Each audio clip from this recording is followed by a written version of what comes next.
everyone. Hello, hello, hello. Come and have a seat if you're not already sat down already. Hello, my name's Al. I am a professional diviner and historian of magic, and I am here today to talk about botanical necromancy. I'm absolutely delighted to be invited to speak about this on behalf of Strixhaven, and specifically, of course, the College of Witherbloom. It's great to be here. It's great to be asked. Thanks to everyone on the tech side of things helping out, and the production side organising this whole thing. So, I could introduce myself a number of ways. I'm not going to do that. I'm just going to say that my doctorate is in the history of early modern magic and the emotions. I kind of did a doctorate on wizards and feelings. I'm happy to talk about that if anyone's interested. But one of the things that it contained was looking at occult philosophy as well as magical practice of the pre-modern world. This switch from pre-modern to modern being about 1700. And I'm an early modernist mostly. I look at some medieval stuff, I look at some antiquity stuff, but mostly I dwell in kind of Blackadder 2 rather than Blackadder 3 kind of territory, if we want to put it like that. So what am I here to talk about today? Well, I'm here to talk about, quote, euphemistically, post-mortem studies. I want to talk about necromancy, and I hope you want to talk about necromancy as well. What we're going to do today is consider some possible things that might go in a Witherbloom syllabus. We're going to talk about the virtues of essence studies, specifically the occult virtues, which is a very technical definition in the history of magic, which I'm hopefully going to talk about. We're going to talk about radical moistures, that is, the things that make you alive, right? The things that make living happen, the things that make nature alive, that make it grow, that make it live, that make it die, that make it decay, that make it fertilize something else. We're going to look at how these kinds of influences that we are attempting to cohere and deploy when we are, say, breeding our pests and we're trying to get them, super nice and juicy for the kinds of spells that we're going to use for them. The equivalent in historical magic is to talk about the way in which certain influences and forces are enmattered and how we can use that materia to engage in spellcraft, witchcraft, what have you. As such, we're going to talk specifically about plants that are useful for this and how to know that they are useful for particular things, how to know what magics a plant already has in it. And for this, we're going to talk about the concept of sympathia, which is a big occult principle and is sometimes talked about as like moving to like. It's a very arcane concept that game recognizes game. Finally, we're going to talk about haunting bones, which is to say bones that are haunted, sure, but also how to haunt with bones. Hopefully that will make sense. And finally, we'll talk about where the forest meets the swamp, which starts a little alchemical and hopefully ends a little ecological. So, let's talk about necromancy. So, when we think about necromancy, obviously, immediately, we're all plotting out the team colours of our skeleton army that we're going to raise. And while raising the dead is arguably the text or the main thing that necromancers are supposed to do, there are a number of other things and ways in which it is explored. And the first thing I want to say is that necromancy is a technique, not a goal. Right? There are a bunch of different things you can do with it beyond raising the dead. Or rather, okay, you've got your skeleton army, now what? Right? So we can outline two forms of historical necromancy that are useful for us to know about. The first is sciamancy, which can be translated as divination or magic with shades or shadows. This is ghost stuff, ghost business. And I'm going to leave the politics of deciding if you believe what some ghosts tell you about other ghosts to our colleagues at Lawhold. What I'm primarily interested in today is necromancy or necromancy, or a couple different ways of mangling the Greek in that, which is to say divination and magic with corpses, with remains, and with parts of remains. And yes, these are used in literally raising zombies and so on, or have been attempted to be used as such. But there's also ways in which we can do other things with the dead and with the power that the dead leave in their remains. I'm going to talk about that. Finally, it's worth us pointing out that necromancy as a term, as well as having these very specific technical kind of facets, or denominations, we might say, is also, at least in the medieval period, necromantia refers to bad magic. Just everything we don't like. Black magic. There's a linguistic shift from negro and negromancy, black magic, to necromancy. And the easiest way of defining bad magic or black magic is the magic that other people do that we don't like. And occasionally the magic that we do that we know we shouldn't do, but it's okay because we know what we're doing. That kind of thing. the most dangerous game of all. What Christopher Lee would rather see you dead than meddle with, right? And before we really kick off, I just want to center back to this idea of black mana, and I'm going to be primarily, because this is Necromancy, we're going to be primarily starting on the black, and hopefully you'll see that a shift towards the green, and we're kind of meeting in the middle of these enemy colors.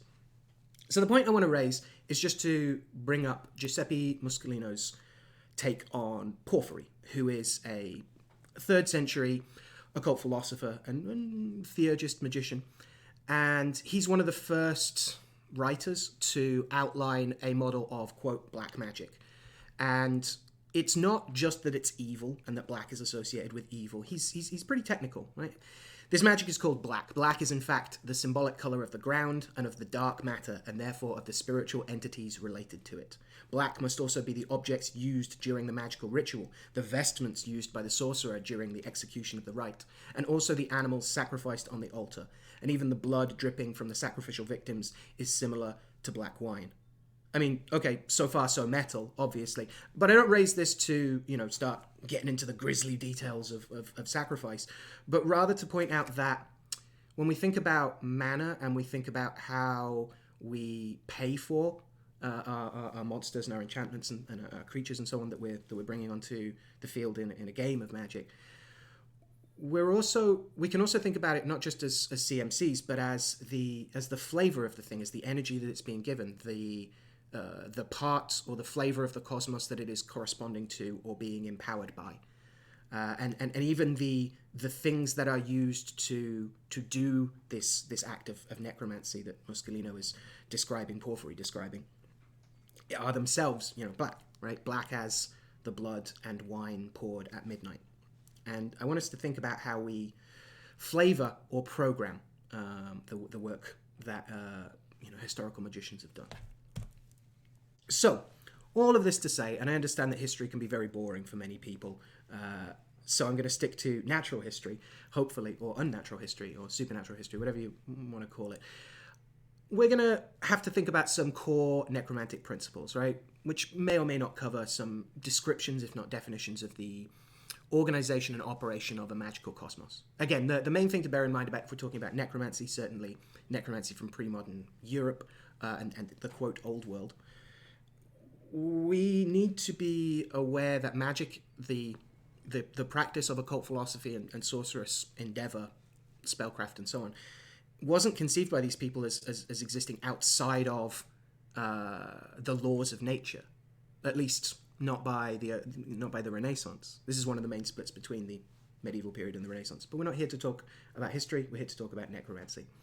We would need to go over some of those concepts and explore how the cosmos is conceived of as itself having natural magic. The magic isn't something that occurs anomalously or freakishly. That there are kind of rules to it, and we can kind of learn some of those rules. Secondly, I'd say one of the most important things for a Witherbloom student to be working on is zoomancy, right? Is working with animals and animal components and the core components of animals, which historically have not just been about what part of the animal, they've also been what kind of animal, where you found the animal, on what day you found the animal, what stars are in effect in the astrological star weather when you are using the animal component. All of these things play a part, and we'll look at how these are all used to tailor particular preparations and consecrations of materia to then use for spellcraft, historically speaking. Yes, and zoomancy answers that question of, okay, yes, I need an eye of Newt, but the left eye or the right eye, come on.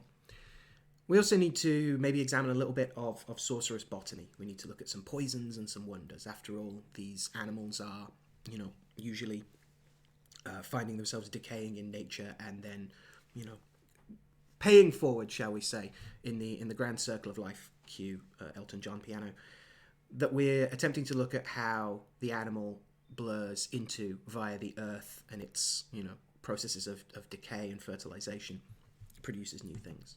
We also need to think about how plants are thought about like animals and not like animals in terms of how we can read them to determine what spells they might be useful for. All this animal and plant stuff allows us to then get at for corpse pharmaca, which is a Greek term for, it's kind of translated as drug, but drug is, or medicine might be a better term, but like drug, medicine, poison, spell, like all of these are kind of like adjacent terms. And we're going to look at spell components, specifically using corpses. Finally, we're going to look at biomancy, right? The concept of getting the green out of the black, right? So the virtues of essence studies, I would say, and it's my little pun, I'm sorry. I've spelled it in the archaic early modern or pre-modern sense of virtue with a V-E-R, you see there at the top. And this is to distinguish it from moral virtue. This is not about saying that you can do magic if you do what priests tell you and, eat all your greens and be a good person. There are, in the history of ritual magic, a lot of injunctions about living purely and engaging in various purifications that might also cover good conduct, but it's not necessary, it's sufficient. No, occult virtue refers to, in short, the natural magical potency of things to do things, right? Of magnets to be magnetic, right? For the juggalos out there. This potency is conceived of as a property of things, that willow bark contains a virtue, an occult virtue that means it is good at curing your headaches. That's where we get aspirin from. This idea is thought about sometimes religiously, at least in the pre-modern Christian world, as grace, as God's allowing you to do things. But it's also talked about by magicians and occult philosophers as being related to the spiritus mundi, to the spirit of the world, to the medium which permeates all things, kind of like the force which allows action at a distance to take place.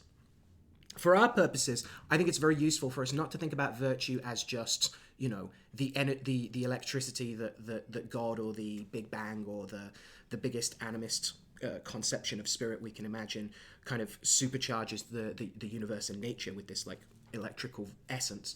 Rather, it might be useful to think about occult virtue as mana, right?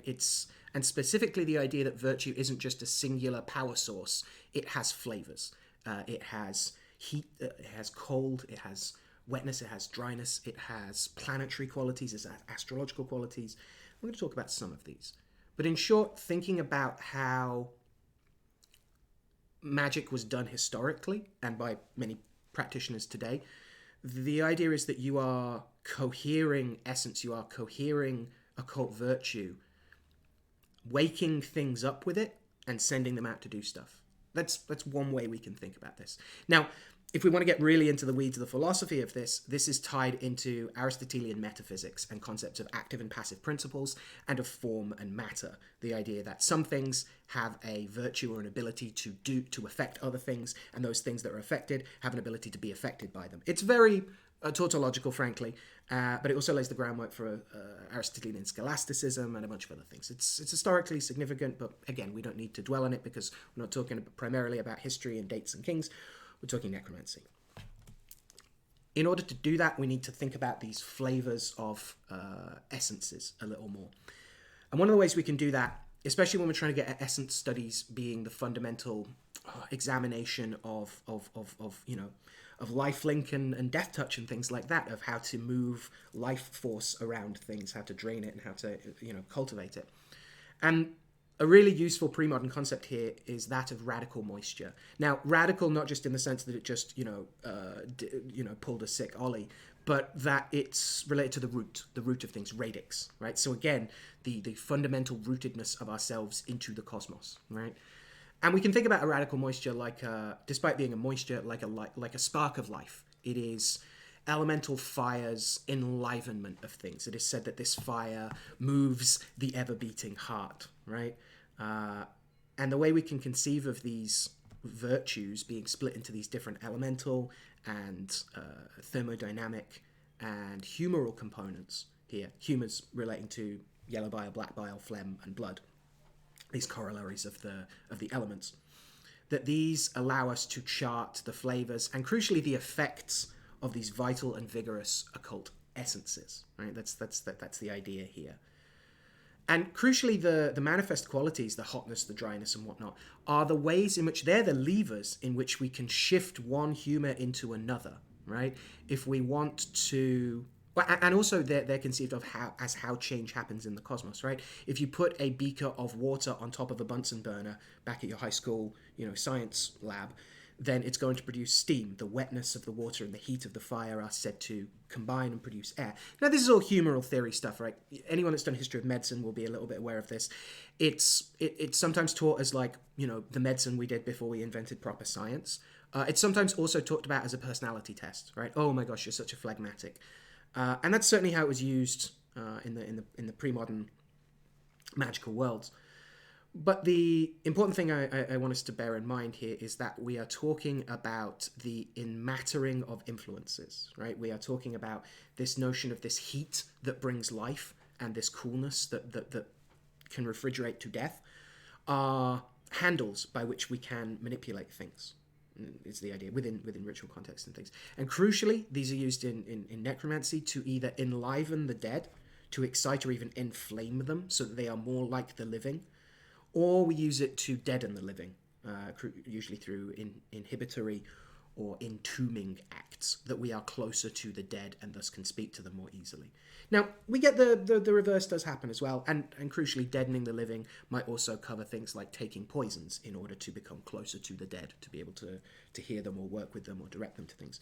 Crucially, for our purposes, as rather more practical biogoths here at Witherbloom, you'll note that each of the humours also has a seat in the body, and thus we have an explanation as to why we might use the heart over the liver or the brain over the spleen. Again, happy to go into these concepts in more detail, but I really want to get to what we're trying to fundamentally get at here, which is that we're enmattering influences. And we can take a leaf out of one of the most popular and influential books of occult philosophy of the early modern period, which is Heinrich Cornelius Agrippa von Nettesheim's 3 books of occult philosophy.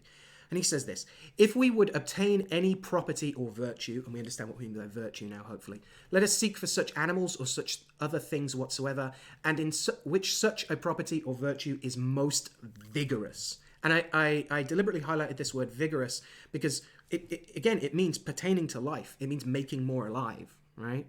And so what we're doing is we're taking parts of animals that are expressing these qualities or expressing something that looks like these qualities to us, that are themselves literally kind of enlivening things and using that life-giving force for something else. If at any time, Agrippa continues, and this is his text example, right? This is his go-to of if you're trying to do magic with bits of animals, this is why we do it, and this is what we do. And his first example is the love spell, right? If at any time we would procure love, let us seek some animal which is most loving. And the example he gives is a dove, which has been associated with Venus and Aphrodite for a very, very long time. And in these, let us take those members or parts in which the venereal appetite is most vigorous. So venereal phenomena is referring to of Venus, which therefore then again does refer to sex, genitals, reproduction, etc. Right? So crucially, he says you should use the heart of a dove because the heart is is still a loving organ, right? Or the blood.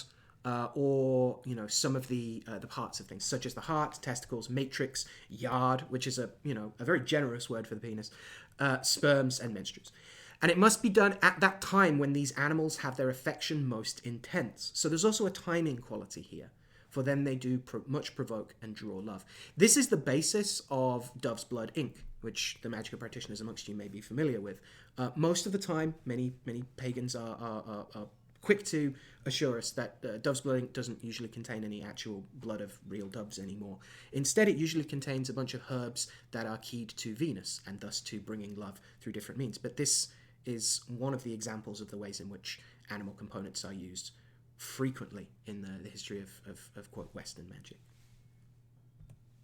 So, in thinking about so there are herbs associated with particular planets and particular kinds of conditions like provoking love, right? So how do we read the essences and crucially the effects of those essences of plants? One of the ways we can do this is with sympathia, right? Is with sympathy, is with how Agrippa says that magical nature is made of the agreement and disagreement of nature with itself, right? That certain things get on with other things and certain things don't get on with other things. What do we mean by get on?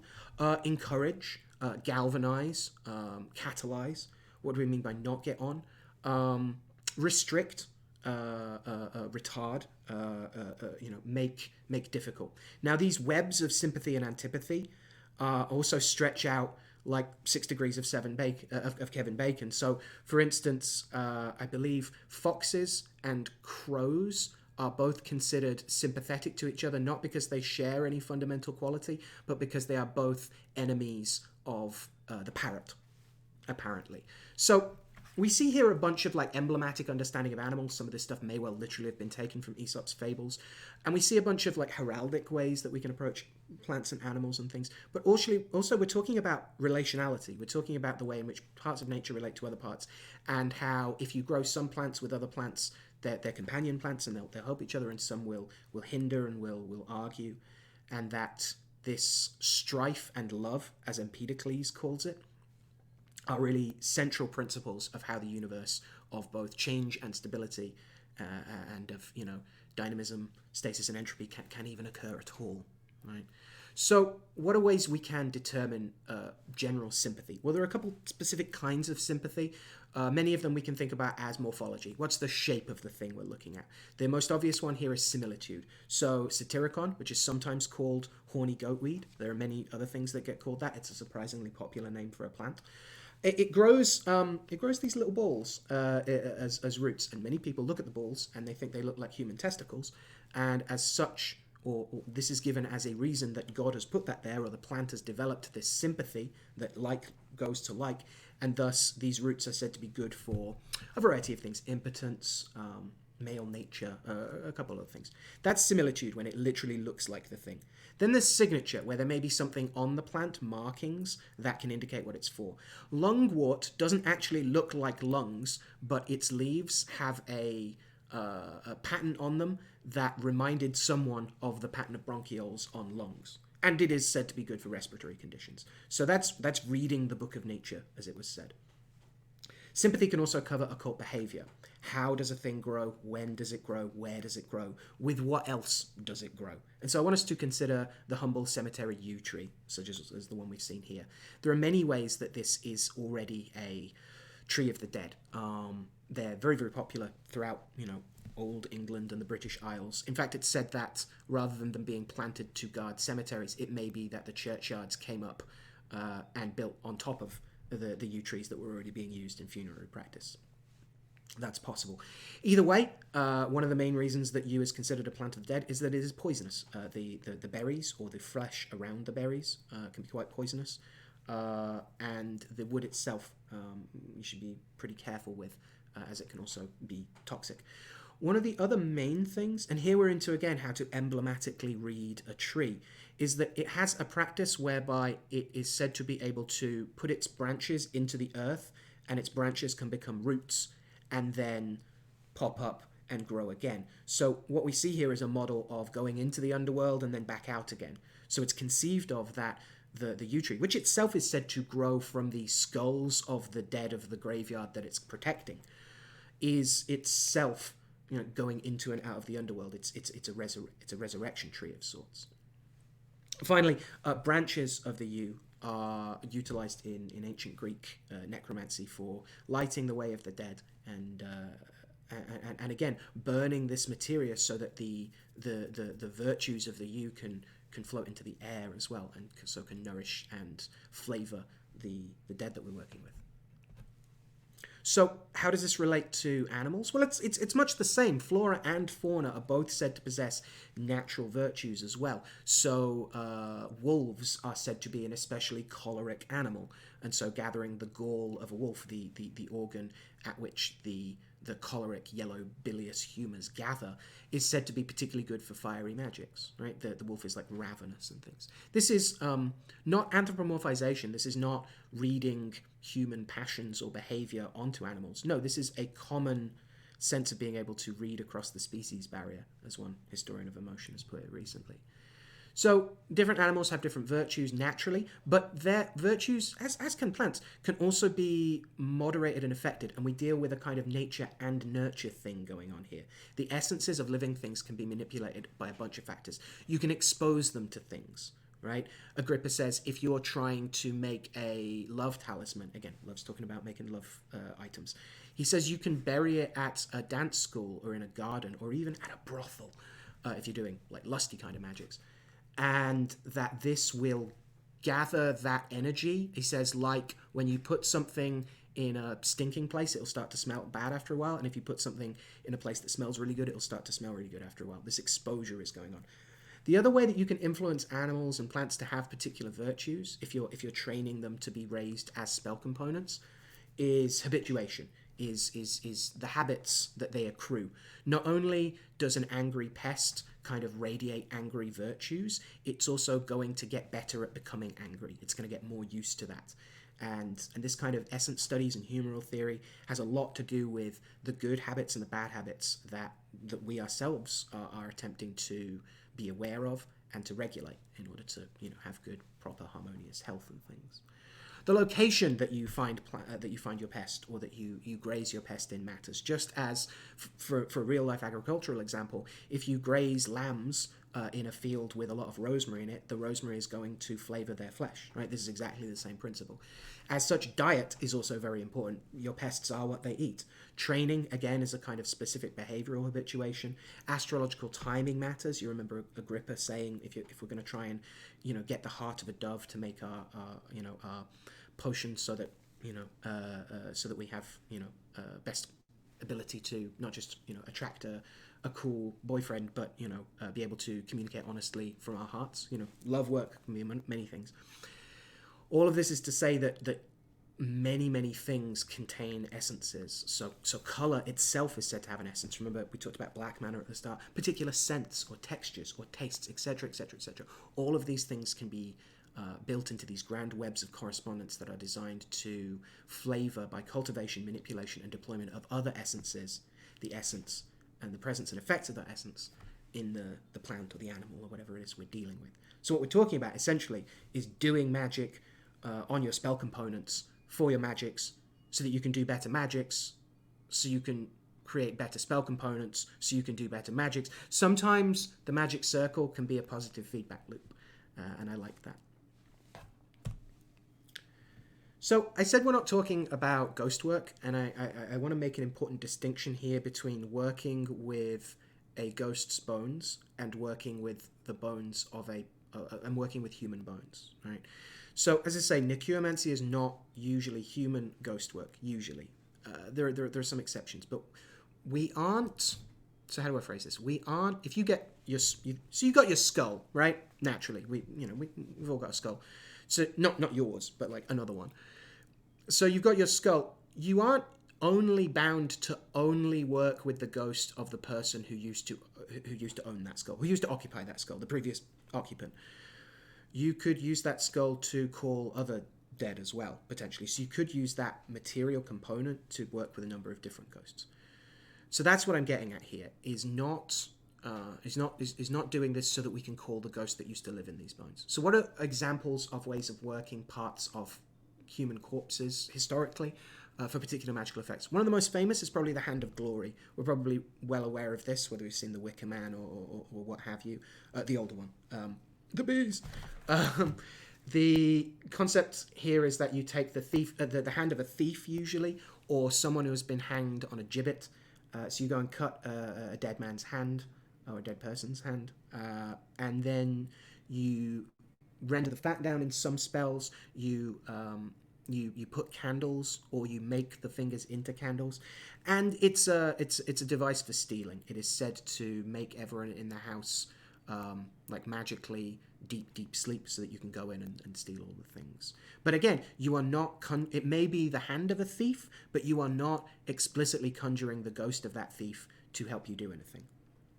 Likewise, fans of Supernatural might like to know that dead man's blood is indeed used very often. The most famous 17th century example is the dead man's blood of Charles I, who we behead for treason after we redefine what treason means. And there are all sorts of accounts of the blood of a king and the blood of a martyr being useful for curing various things, including the king's evil, scrofula, and a couple of other things. A great example from various different occult texts across time that I think really well expresses this idea is that you can use the component. You can powder down the femur of a man who never had a fever, it is said, in order to create a medicine for fevers, right? And this feels like a very obvious example, right? Again, you're not working with the ghost of that person that didn't have a fever, because presumably they didn't consciously spend their time going like, I'm going to think really hard and make sure I don't get a fever. No, their body did the work, and so you work with their body. Hopefully that's an example of this kind of principle. The other idea that's interesting here, and again this has some religious history connotations, is that working with saint bones is exactly the same to an extent. Working with relics can be the same. That second and third class relics can be the same. It's different in many kind of ways, and I'm certainly not here to offend anyone, but I am interested in how the Catholic Church are also doing necromancy, shall we say. This isn't just the case with, approved Vatican saints and so on. There are also plenty of folk magics of using bones that you find in graveyards for healing as well, and we'll talk about 2 examples today. Finally, as I say, you can have a skull if you want, right? As a treat. All right, so talking about necromantic botany and zoology. So what we're talking about here is using dead plants and animals, or parts of dead plants and animals, to call and charge the dead, or to call and charge the dead, the power of the dead, shall we say. I don't want to necessarily say, again, because we're not necessarily dealing with ghosts, we're dealing with like corpse components. We're not necessarily dealing with conscious spirits so much as things that spirits will respond to, is the idea here. And this charging I use very deliberately, and I italicize that term, because I mean both charging in the sense of giving it a job to do. I charge you to go and do such and such, and also literally like plugging it into something to give it juice, right? The other thing, so what we're doing is we're using the dead to work with the dead, right? Like recognizes like, game recognizes game. The other way that we can do that, again, is locative, right? So we can use things sourced from graveyards, which aren't necessarily themselves dead, but are of the dead. One of the examples that you may be interested in, we're probably familiar with the idea of a lucky rabbit's foot. My friends and mentors in who are conjure doctors in southern rootwork traditions and African American conjure point out that, and African American hoodoo, point out that traditionally a lucky rabbit's foot had to be harvested from a rabbit that you caught in a graveyard. And there are a couple different models. You can tell a real folk magic tradition because there are details that are going to vary from region to region. But in most places, it's the back left foot, if you're interested. Just saying. Here, whatever's going on, the idea is that you're not just getting the rabbit's like virtues. You're also getting something of the interrelation of the rabbit and the dead and the place of the dead. Otherwise, there are various other ways that things can be of the dead as well. And this makes me kind of think of, in terms of, MTG game mechanics, the way that all colors kind of agree in the graveyard. And while obviously black loves to trawl through that the most, we do get obviously many other colors doing that too. The point here is that a lot of the time these components are being processed and prepared and utilized to do 2 main things: to offer to the spirit, to kind of attract them to come, to please them, to bring them on side, the old feed and plead, and to direct them to things. So we find throughout the world that beans, and especially black beans, are associated with the dead. But this doesn't just mean that they're offered, which they are. They're also thrown in the street in various Roman rites of the dead to send the dead away, right? They're considered like bait. You want your black beans? Go and get your black beans, right? So you see here, we're not just worshipping or paying, or commanding. We're kind of doing some soft version of like mid-range aggro and control, if we want to put it in those terms. Finally, one of the most common things that's done with spell components is to prepare them in working necromancy, is to prepare them as fumigations, as incense, right? You burn magical materials to program the gathering dead and their influences and their actions and effects. And again, note we are heating, we're burning, we're drying these things to enliven them, arguably. So where does the forest meet the swamp? As I say, there are 2 ways I think we can think about this. One is pretty strictly alchemical, which is that alchemy absolutely has a set of concepts around how life emerges out of death or out of decay specifically. And this is the concept of putrefaction. This is probably best expressed by the notion or the idea of spontaneous generation, which is generally talked about as before we had microscopes and could see like at that scale, it was commonly seen that maggots, for want of a better term, that flies seemed to birth out of nothing. That there was just kind of grime and grit and dust and things, and that things spontaneously generated. It is, you know, there are still people today apparently that believe in the British Isles that moths are fundamentally made of dust and not really like properly alive. Right? This is an idea that was had a lot of occult understanding and the kind of equivalent of the cutting edge of scientific thought behind it for a while. And while many people were already saying, no, it's probably that the eggs are just too small to see, this itself, this idea that a void, that an absence, that decay isn't just a cancelling out of things, a lack of something. It is something changing into something else, and it can become fuel for something else. So alchemically speaking, this is right at the root of a bunch of ways of working, and not just for making gold, but for making various medicines as well. So the concept is referred to as solve et coagula, to take apart and to put back together, which sounds pretty straightforward, right? Cut and paste. But what we're talking about here is separating things so that the individual components can be affected, purified, empowered, and then recombining them to produce something that was more than the sum of the previous parts. This, to me, is a wonderful and useful model and story of decomposition, of how, you know, what we leave behind goes into what comes next, to say.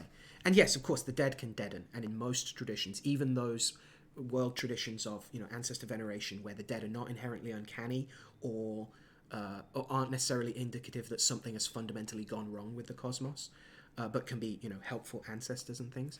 Even in those traditions, it's understood that too much of the dead can feel heavy and kind of deadening. But the dead can also enliven, and again, ancestor veneration practices across the world absolutely attest to this, that we nurture our roots so that they might nurture us, right?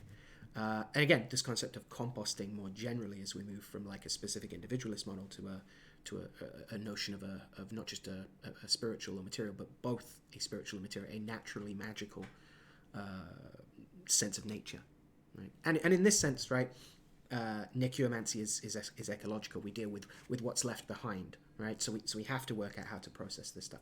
And yes, of course, this leads to some very, you know, melancholic ideas or some very nature-led ideas around like earth as womb and tomb. But I think we can kind of not be too grandiose and just say that, you know, it's the case that, you know, things that are dead, especially plants, frankly, really smell like they smell real bad, but they make amazing fertilizer. I raise all this stuff just because I think it's worth us pointing out that historical forest burial is a thing, right? People did do this for a very long time. It was only the 9th century that the church in Europe starts to insert itself and says, you know, really, we should look after your dead for you. You shouldn't bury them on your land or in forests anymore. And I'm lucky enough to work with some academics in death studies areas and with a couple of people that work in the funerary industry and stuff. And forest burial is making a comeback if we're talking about ecological appreciations, right?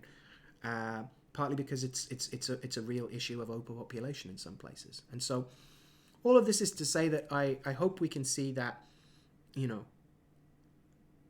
an awesome, immersive, imaginative game can also help us tell stories about forests and even swamps that really matter and that really help us be a little more human in terms of understanding our role in being alive at the moment, hopefully, and what to do about that and what to do next. And this is, you know, without getting into too many of those, you know, philosophies that are about like, oh, you know, philosophy is about how to die right, you know, all those kinds of things. I just think it's worth us thinking about how we exist in a wider context.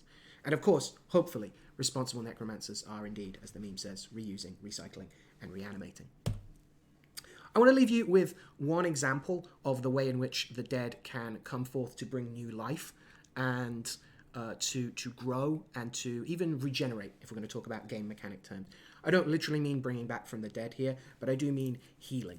So the main way that churchyard bones are used, throughout Europe at least, is usually that you go to the graveyard, you ask politely to borrow some bones, then you use the bones to transfer a disease from your client or from yourself into the bones. So typically you would go out in the morning, you would find some bones in the graveyard that you would respectfully ask permission to use. You would wet them in dew from the morning day, and then you would wipe them over the afflicted shoulder or whatever it is. And you would ask that the disease is imbued into the bones and taken to, and then you would bury it back. And the idea is that you would ask the dead of those bones, maybe as well, to take the disease back to the land of the dead. And here, the land of the dead and the land of disease are kind of conflated in a very sort of black magic kind of, black mana kind of way. In contrast, this working that I came across, I was lucky enough to work on, I helped edit this book, Dr. Johnson's Compendium of the Swedish Black Art book tradition. It's huge, it's like 800 pages. I was lucky enough to work on this. And this includes this working, which is unusual because you aren't transferring a disease to a bone to then bury to take the disease off someone. No, you are going and respectfully gathering bones. You are heating those bones up, interestingly. Then you are putting them in water. You're making this churchyard bone soup. You're taking the bones out and putting them back where you found them, respectfully. And you're taking the water and then washing your client or your patient with that water. In other words, you aren't taking a disease off and asking the dead to take it away. You are asking, the dead are putting something into the water. They're imbuing it with a strength and a vitality and a vigor that is helping someone to recover. And I just want to present that as one example of the way in which we can use corpse components in a apparently pretty respectful way. I mean, in theory, right? Depending on your models of respect. But we're talking about consent. You've gone to the graveyard and you've asked these bones if they're okay with trying to help someone, right? And maybe they say no and you go and ask another one. Like, who knows, right? I also want to raise this example because, again, as I say, I was lucky enough to help edit Dr. Johnson's Svartkonstboka. I edit the Folk Necromancy and Transmission series for Revelor Press. And this project was itself kind of necromantic for us in that the late Dr. Johnson passed before he was able to publish this book. And so we at Revelor worked with Dr. Johnson's widower, who was, who really wanted it published and who wanted this kind of posthumous tribute to his husband. And so we were lucky enough to be able to bring this particular kind of knowledge from the now dead to the living. And that itself, gets me reflecting on how studying historical magic is itself kind of an act of necromancy. And I hope if it is, then it can be an ethical one and one that can help us heal and become more ourselves and understand that we exist in a wider ecology and context. And that's pretty much all the weather I have for you. I'm absolutely delighted to be able to be here and share this material with you. I hope it's been interesting or useful or sparked some ideas or helped you in some sense have a better idea about where to look next. I'm absolutely delighted to be included in this lecture series. The history, there is a history itself of magic universities, from the Scholomance to the Black School of Saint Cyprian of Antioch, who's said to have been a patron of grimoire magicians and necromancers, to Wittenberg, when Hamlet says in the play Hamlet about the ghost, "Thou art a scholar, Horatio, speak to it." This is partly because Horatio is said to have gone to Wittenberg, which is infamously said to have had a secret black school as well as its main university. And so this idea of like a university of not just wizards but a university of necromancers is itself something that has this historical current to it. And as a necromancer friend is fond of saying, one of the great things about what we do is that necromancy never truly dies. And so we get new formulations, new fruiting roots and expressions of these traditional like mythic ideas that humans keep seeming to return to. So I am delighted to kick off the proceedings for the next couple of days, and I hope you are also excited to explore what Strixhaven has to offer. And again, thank you very much. It's great to be here and do this. Cheers.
Hello again. So very lucky to have someone with me pointing out that some people have been asking some questions.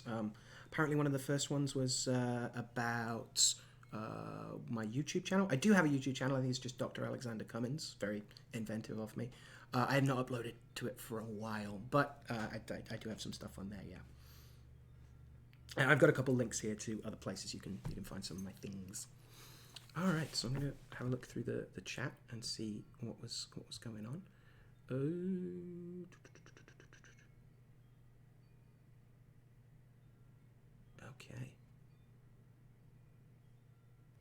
Okay. Treason is when you do a Charles I. Exactly, yeah, exactly. The man of blood was the biblical reference, so it was said that only his blood could cleanse the land of the damage he'd done, supposedly.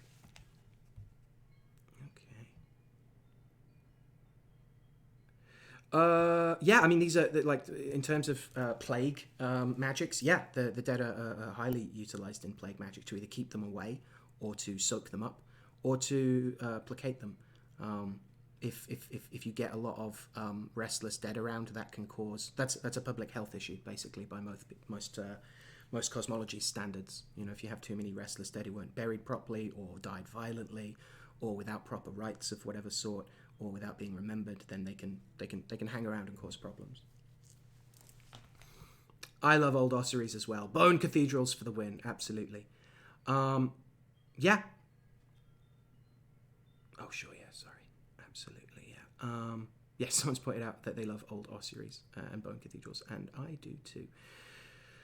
Graveyards are like a box of chocolates, says Comrade Cam. Indeed. There are very many relics of saints, as Gearbrain42 points out. Yes, this is one of the bases for the tourism industry in the medieval period. Like, literally, people mostly are moving around. There are wars over people going and some church going and stealing some other church's saint bones, because it means that, you know, they'll get the good pilgrim trade then. Yeah, absolutely fascinating stuff. The bones of the Magi, for instance, who are now at Cologne, moved around a bunch of times from Milan, and so on. Yeah.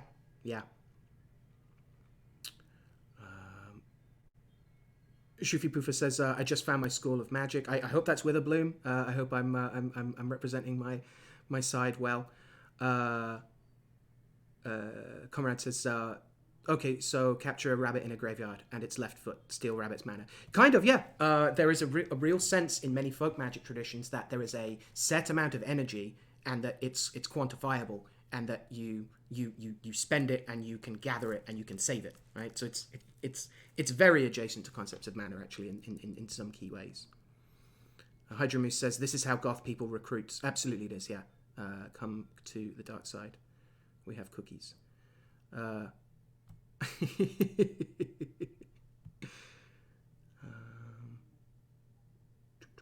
Just looking for questions. Oh, great, thank you.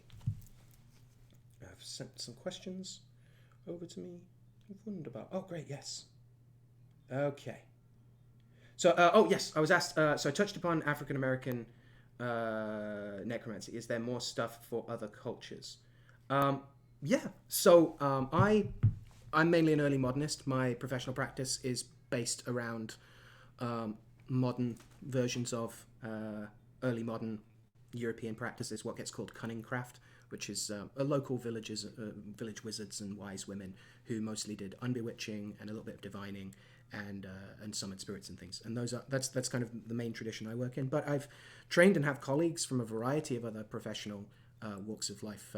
If you're interested in learning more about Southern rootwork and conjure, I thoroughly recommend you check out my friend Professor Charles Porterfield, who is a cartomancer, amongst other things, as well as an Old Testament Texan Jewish conjure doctor.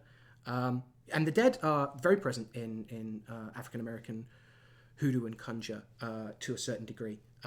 Again, hoodoo is I'm someone who works in those spaces and is very lucky to have friends and family and colleagues who do that kind of thing. I don't want to claim to be speaking for anyone else's tradition here, but the dead are generally conceived of as more usually going to be helpful ancestors than this concept of the uncanny dead that we get in more European practices. And of course, African American practices are themselves drawn from a wide variety of specific African practices.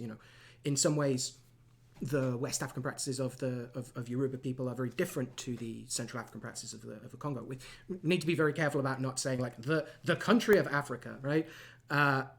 But yes, the dead are found in those traditions, and there are some explicitly necromantic traditions in the Afro-diasporic world as well.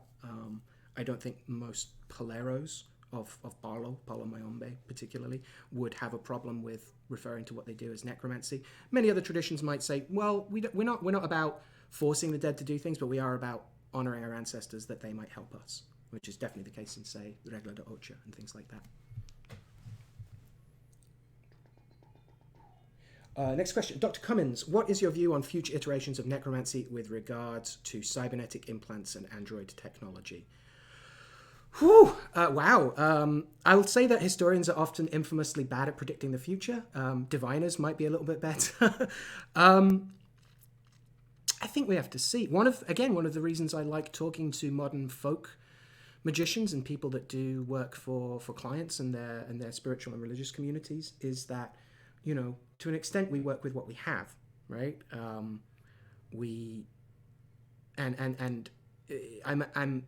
as a historian and practitioner, I'm loath to say that this is the tradition and it can only be this thing, because you freeze it in time then and it can't live. You can't experiment with new ways of doing things. Now that we've switched so much to email, that's changed how people do magic on letters and correspondence and things like that, for instance. So we kind of have to change with the times. Am I particularly excited that we can, hasten the singularity? Not especially. Am I fearful that it's going to destroy everything? Well, again, it depends on the rate at which this technology is being employed. I think it's William Gibson who says the future is here, it's just not evenly distributed. So technology, great. And no problem with that inherently. I don't think, mud is inherently better, but mud is probably more complicated than your phone, right? In terms of the number of bacteria and things that are in there. A handful of dirt is the brownest rainbow, So those are that's where my heart lies, my black heart. But I'm not terrified by it. I hope that's in any way a useful question. Answer, sorry. Another question here from K-Brain. Are you an active MTG player? And if so, what colors do you typically play? I have not played in a while. I took a break because I realized it was making me way more competitive, which was my problem, not Magic the Gathering's problem. And I'm very grateful that it helped me take that time. I loved playing either super aggro, I don't know, when you're a kid, you want to play with all the animals. Then when you're a teenager and you have all this rage, so many unfair systems in the world, you want to play an aggro fireball deck, and then moving into the true passion of necromancy and counter spells. So mostly blue and black and green when I do, but I haven't played in ages. I was a bit worried that some of my references would come across that Steve Buscemi meme of hey, fellow teens. Yeah. How about these new artifact cards I'm seeing? The new concept of an artifact card. But yes, I have not played in some time, but I used to play with my dad, and so I texted him when I got this gig, and he was very pleased. Cheers, Dad. Next question. Is there a record of black magic users fighting against one another? Oh yes. Yes. So one of the typical ways is, as I said, black magic is found. My friend Peter has a wonderful quote. He says, you find the witch at the end of a pointed finger, right? Accusational labeling theory, we might call that in sociological terms. So the general way is that I'm battling this terrible black magician over the road who is cursing you and your family, and I'm just trying to protect you, which is why I'm doing all this terrible death cursing against this guy. But someone else walks down and just sees you doing death curses and assumes you're the problem in the village, and then goes and hires someone else about it. So there's a kind of tit for tat thing going on, socially, historically. But yeah, you also find magicians hate each other a lot of the time, for a massive variety of reasons. Especially also around working with the dead. It is said that they will gather melancholy. They are attracted to melancholy. They're attracted to earthy humours, but also to anxiety and a certain kind of pessimistic, kind of depressive tendencies. Like the dead are attracted by that and will also kind of feed on that, but might also farm you for that.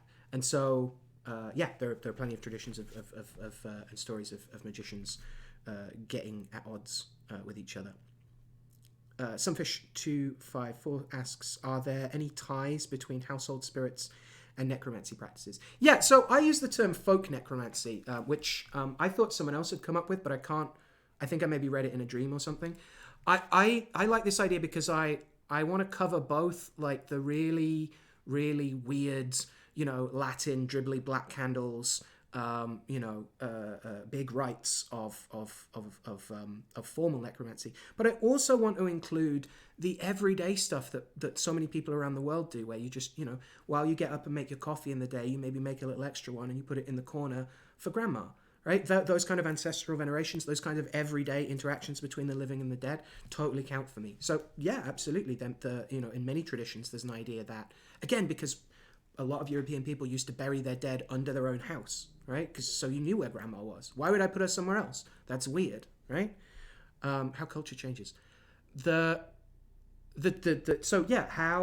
your spiritual ecology of your house, how the house spirits and the spirits of your ancestors and the spirits of the place all interact is politics, right?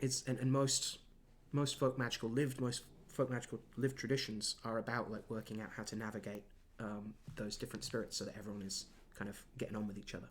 Big housemate politics. House meeting.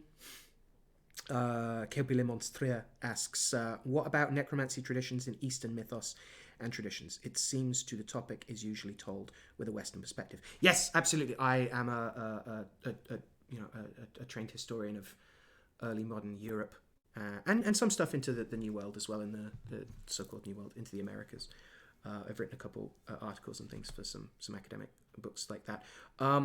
There are a variety of ways that the dead and dead animals and plants are worked with in some way in Eastern traditions. Again, I absolutely agree. I would love to hear more representation on that stuff. I'm also aware of not speaking for other people's traditions. I practiced a couple Japanese martial arts that have some components of utilizing the manipulation of ki, which is the Japanese equivalent of chi, which is often contrasted or compared to prana or other concepts of like life force, even sometimes to ashe, again with primarily West African practices and the diasporic practices that emerge from those. The idea of a spirit of things, an energy of things, a force that is like the force that is that we're drawing on to do these things.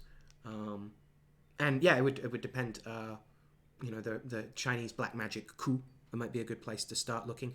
That's often about getting lots of poisonous animals and putting them in a pot together until they all kill each other, or until one survives, and that one is said to have like stolen the power of all the other ones. So there's some fun Witherbloom stuff in a bunch of like Chinese black magic too.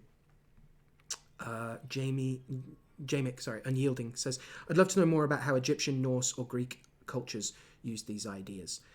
Sure. So some like the Greeks are some of the source for technical terms for the violently dead or the dead that died without proper burial and things like that.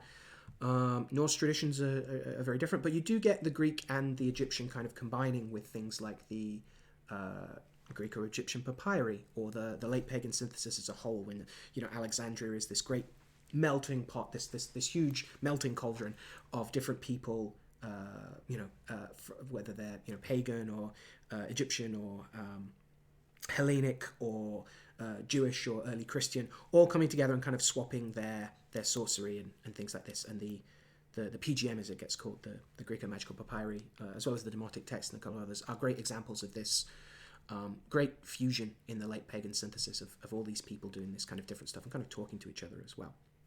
Swizzius asks, have you read the MTG novel Children of the Nameless? I have not, but if you would recommend it and think I would enjoy it based off this, I am writing that down now. Always happy to receive a book recommendation.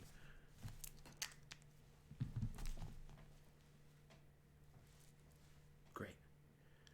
I've got another question. Should we try any of these at home? 20 turn K2. That's an excellent question. I hate going to lectures and feeling talked down to. And so I usually try and pitch things, based off the assumption that I'm dealing with intelligent people. But I almost put a disclaimer in about, these are things that you can maybe try at home if you know what you're doing. If you are attempting to learn how to raise the dead or work with the dead or elements of spell components through a online class, I would maybe readjust your expectations of what's doable with that. I think you need to be in person to do a lot of this stuff. That said, I do teach a lot online, and so if people are interested, I'm happy to talk more about these practices and ways in which you might do them. And I do coaching and offer services like that if people do want to train. But as always, your mileage may vary. Caveat emptor, the gravedigger beware. And as always, consult with your local priest, diviner, or cunning woman before you, engage in anything that's going to shake your house up or make the walls bleed or what have you. Conrad Lejean, I hope I'm getting that name right, says, are there any gender issues with magic? Oh boy, are there ever gender issues? Yes, absolutely. Yes. So humoral theory, as I mentioned, has a bunch of different ideas about gender. Humoral theory, this idea that there are 4 moistures in the body that correlate to the classical 4 elements and that underlie good health when they're in proper dynamic balance. Also has a bunch of stuff about inherent gender, which is a mess, frankly. Even given that, ancient and medieval ideas about medicine and the body might not be entirely accurate based off what we know now, they're still consistent. Except when it comes to gender. It is said that women are meant to be more phlegmatic, they're meant to be more watery because they have long hair. There's this strange, like that's an essential quality, right? There's this strange way in which these very sensible biologists suddenly just reveal themselves to be raging misogynists, or to exist in a raging misogynist culture. Not to do any apology for that. One of the ways in which gender plays out, little tidbit example. Oh, I made a joke about Eye of Newt, right? Depending on whether I'm using the left eye or the right eye will depend on the gender of the animal, the gender of the patient very often, and indeed what you're trying to do. Typically, the left eye of a male animal is said to have lunary qualities, said to be good for encouraging the flavor of the moon into things, shifting, illusory, nighttime, beauty, dreams, etc. A little bit like blue mana, I would probably say, somewhere blue-white maybe. In contrast, the right eye is ruled by the sun, and that's reversed for women. And one of the contemporary historians of sex, Thomas Lecoeur, has pointed out an idea that's kind of relevant to the history of magic as well, which is what he calls the one-sex model, which is this idea that rather than essentializing 2 genders, most of the history of Western ideas of gender and how that relates to magic specifically are around there being one gender, and it's men, and then everyone else. And that women aren't conceived of as their own gender, but as a as an invalid or invalid man. And this idea, there are feminists now who say that sounds like what we're still dealing with. Magic has all sorts of gender issues, as does human history and society. And again, looking at this stuff hopefully gets our inspiration going and helps us try and find maybe some of the babies in with the bathwater of finding fair and equitable ways in which we can all engage in the mysteries of the cosmos. As for other questions, Piers8 asks, good practical question. Do you have any magical tips to help me get better draws in my Magic games? I mean, I don't know if tournament play allows you to carry talismans. I don't want to encourage anyone to cheat, but people have been using have been trying to use actual magic to win at card games for a very, very, very long time. Yes, there are many kinds of gambling magic that can encourage you to get a better hand, to draw better cards. Some of them are really gross. Really gross. Doing things with bat hearts. Another classic is getting your girlfriend to urinate on your hands before you go into the casino, and this is said to make you lucky. Personally, I think this is probably like psycho battery. I think it's probably that no one wants to sit and gamble at a table with someone that smells of wee. But again, it can be both, right? A magical act is going to have material, mundane, and like spiritual and vast consequences to it. Okay. Justin asks, Dr. Cummins, who are your favourite historical, current living and or dead necromancers? Oh, what a wonderful question. One of the ways in which I try and combine my history and my magical practice is in working with dead magicians. I've written a couple books on this now at this point. And some of my favourites are the cunning folk that I'm inspired by, these 17th century, 16th and 17th century local magicians who are out, reading for their clients, helping them track down lost property or missing people, or putting haunting ghosts to bed. So I would recommend people check out Arthur Gauntlet, who wrote a particular grimoire that was republished in the early 2010s, I believe. Other historical magicians and necromancers I'm particularly keen on. Agrippa himself, while he's meant to be this kind of academic occult philosopher, when he dies, also develops this very sinister reputation. It's like a version of Tom Waits' What's He Building in there. He dies, and then everyone's like, he used to talk to his dog a lot. It's weird, right? It's weird. He probably has a secret basement full of demons, right? It's that kind of thing. But other than the shade of Agrippa, Roger Bacon, also worth checking out. A magician who is said to have invented a mirror that could see at a distance, and this was a terrible, evil thing, and that the most evil thing that he did with it was allow parents to see their sons who had gone off to sea to make sure that they were okay. And this is obviously like a terrible use of a terrible black magic thing. But he's also responsible for a whole genre of grimoires that we call Baconian grimoires or pseudo-Baconian grimoires, like De Necromantia, Thesaurus Spiritum, the storehouse of the treasury of spirits, which offer particular styles of ritual magic and working with the dead, including angels and various things like that. So lots of circles in those. There's a rundown of a couple. And I also talked in a recent book that I did with my friend and colleague Phil about Humphrey Gilbert and John Davies, who were contemporaries and kind of frenemies of John Dee and Edward Kelly, who you may know from the Angelical Enochian experiments. So I could bang on about dead necromancers all day. Thanks, Justin. Prime Gaming Venzo asks, how does geography change and affect burial practices? So that's a great question. So places are said to have, there are many ways, but one of the ways is that places are said to have inherent virtues that that's a good example. So we talked about Venusian places, right? Places ruled by Venus. Gardens, like public gardens, fountains, dancing schools, and cat houses, brothels, stew houses, as Agrippa calls them. And we can find this in other examples as well. If you wanted to bury a talisman for a while for, for good martial fortune, for Mars, it doesn't just rule war, it rules like exercise and the body and the blood and passions and things. And so anywhere where fire is used to transform things is said to be martial, as well as like battlefields and places where people, fight like a boxing ring. A bakery is also said to be martial because a fire transforms something. My personal notion is that pizza houses, especially the old pizza houses in New York with like the old pizza like stones, are themselves martial, but the pizza they make is Venusian, like when it hits your eye, like a big pizza pie. That's so. How does it affect burial? Well, if the bones are near a particular source of virtue, they're going to start receiving the influence of that virtue. This is one of the reasons why people would want to bury their dead in a churchyard, because they were very close to holy things and thus were themselves sanctified and protected.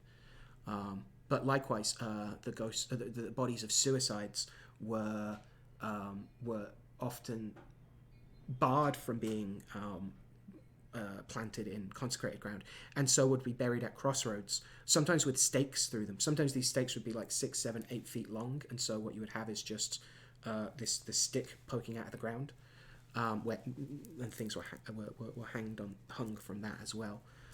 So there is this concept that as you manipulate, as the bones of something are exposed to different moistures and heats and colds and drynesses, they will affect, that they themselves will draw on, will receive those effects, but also they will pass those effects on to the spirits around them. I hope that kind of answers that question. Does the magic color pie correspond with any real-world magical traditions model of the world? So, in terms of like 5 flavors, yeah, there are plenty of 5 elemental models. There's a bunch of Chinese ones. There's a couple of Japanese ones. Most Vedic things work in 3s. The Ayurvedic diet, for instance, works on the basis of these 3 main constitutions, or like body types, or kind of digestive systems, if you want to put it like that. Humoral theory generally has 4, right? You can be a choleric person who naturally runs hot and is naturally like good at confidence, but also good at arrogance, right? So there's 4 models, and then there's 5 models as well. Yeah, and so typically those will be, it's usually the earth element that's split into wood and metal, or it's split into wood or earth and void sometimes as well, is a 5th model. So yeah, I mean, that's if we think about colors as fundamentally like the building blocks of the cosmos, the flavors of things, right? In terms of it, like a cosmovision of this stuff. How do you reconcile the incompatibilities between modern science and the occult? Sorry if you touched on this already and I missed it. No, I didn't. No. I'm here to talk about necromancy, not necessarily convince you that you should be out doing actual ritual magic. How do I reconcile them? Well, I'm an early modernist, right? So I studied the 17th century and continue to study it, where, at least in the British Isles, the scientific revolution kind of kicks off. I reconcile it pretty easily. For me, magic's older. For me, science is the brilliant, embarrassed protege of its like dad dancing magic father, right? Magic, it's magicians who develop inductive logic, experimental methodology, a bunch of those other things. The word for spell is literally experiment, right? In a lot of these texts. And so, again, many historians, Frank Clarson, for instance, has pointed out that most of these early modern magicians, like John Dee and Gilbert and Davies, were attempting to summon spirits to learn about the cosmos. They are developing an experimental epistemology. And so Clarson says they have one foot in the old medieval dirty magic of the past, and I don't think he's making an old dirty Wu-Tang reference there, but I like to think he is. And one foot in the modern world, right, of modern cities and computers and fast food and stuff. So I generally reconcile it that science is a set of very, very specific, repeatable, and incredibly effective bits of technology in the wider big human book of magic. Is how I resolve it, and I think about science as emerging from magic and being very embarrassed by its parents. Is how I resolve it. But also, a lot of early modern magicians would be kind of confused at this idea about like having to believe something versus something else. Certainly with the idea that we couldn't believe in psychology, or that we couldn't use psychology and also understand that spirits are real.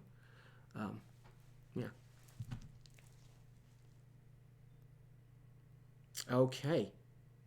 I'm told that the questions are kind of slowing down a bit more. I'm absolutely delighted to answer questions and things. Yeah, it's always fun talking necromancy. Yes, Hemden says necromancy is intentional, guys. Exactly. Yeah, Conrad John points out swamps are very good for the ecosystem. Yeah, absolutely. Yes, again in certain Congolese practices, I'm told by some of my teachers and some of the traditions I'm involved in, that burying your beloved dead, in the buttress roots of certain big swamp trees was very, very traditional. That's where spirits gathered as well. And so, yeah, there are conceptions within Congolese beliefs that the forest is always a graveyard of sorts, that the trees are the bones of the dead, come anew, like that kind of stuff.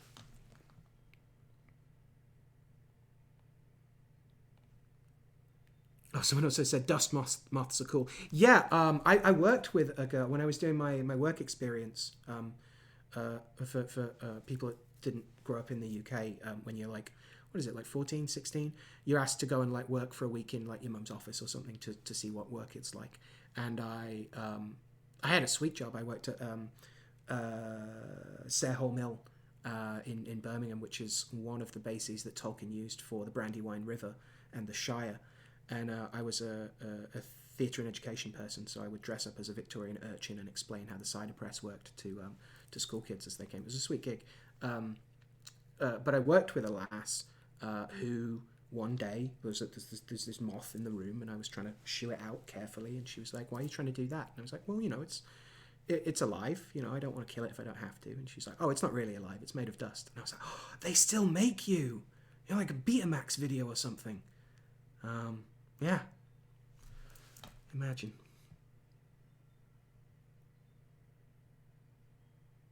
Yes, thank you, Goth Bunialis. Yeah, Necromancy was not a typo. It's spelled a couple different ways, but it's used to distinguish from the general category of mucking about with the dead. Yeah.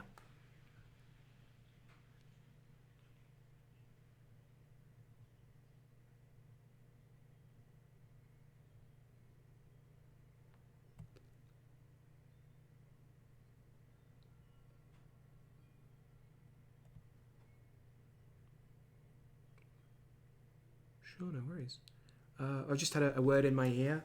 Thanks, everyone. I've had a grand old time doing this.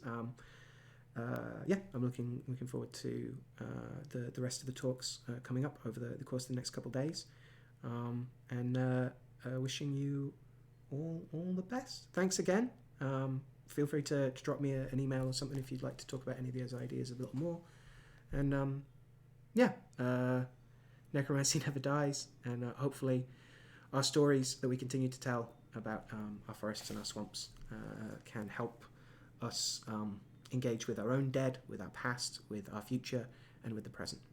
Cheers, everyone. Thank you.